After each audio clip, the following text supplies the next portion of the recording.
लालची बहू। अभय अपने माता पिता के साथ एक छोटे से शहर में रहता था। वह एक कंपनी में काम करता था, जिसके पैसों से वह अपना खर्चा और अपने परिवार का खर्चा चलाता था।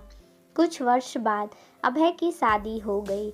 उसकी पत्नी का नाम स्नेहा था। स्नेहा एक बहुत ही लालची किस्म की औरत थी।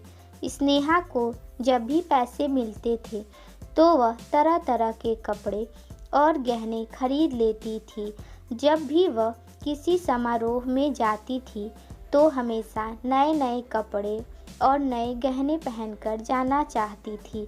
जब उसके पास नए कपड़े और नए गहने नहीं रहते थे, तब वह अपने पति अभय से जिद करके खरीदवा लेती थी। उसकी लालच से उसका पति भी तंग आ गया था। अभय स्नेहा को हमेशा समझाया करता था कि हमारी कमाई उतनी नहीं है कि मैं तुमको हर समारोह में जाने के लिए अलग अलग तरह के कपड़े और गहने खरीद कर लाऊं। मगर स्नेहा उनकी बातों को मानने के लिए तैयार ही नहीं थी। एक दिन जब स्नेहा किसी समारोह में गई थी, तब उसकी एक सहेली सुस्मिता उसके घर पर आई। सुस्मिता ने कहा, स्नेहा की सास उसके बारे में पूछा।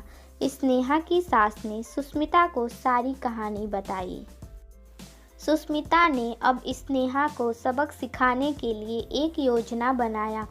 वह स्नेहा के घर से सारा राशन लेकर चली गई और राशन के डिब्बों में अपने गहने लाकर भर दी। जब स्नेहा समारोह से वापस आई, तब वह किचन के डिब्बों में गहने देखकर बहुत खुश हुई। शाम हुआ। जब स्नेहा खाना बनाने गई तो उसे राशन नहीं मिला। वह अपनी सास से पूछी, सारा राशन कहाँ गया? उसकी सास ने जवाब दिया, मैंने सारा राशन और घर का सामान बेचकर तुम्हारे लिए गहने और कपड़े खरीद दिया। तुम बदल बदल कर उसे पहनो। स्नेहा बोली, मगर खाने के बिना मैं गहनों और कपड़ों का क्या करूँगी? तभी उसकी सहेली सुस्मिता आई और उसने स्नेहा को सब कुछ बताया कि यह तुमको सबक सिखाने के लिए किया गया था। अब स्नेहा को समझ में आ गया, जीवन जीने के लिए सबसे ज़्यादा ज़रूरी भोजन होता है, ना कि बदल बदल के गहने और कपड़े पहनना।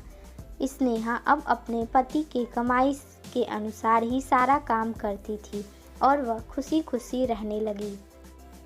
तो दोस्तों, आपको ये कहानी कैसी लगी हमें कमेंट में ज़रूर बताइए, और वीडियो अच्छी लगी तो वीडियो को एक लाइक और हमारे चैनल को सब्सक्राइब ज़रूर करें।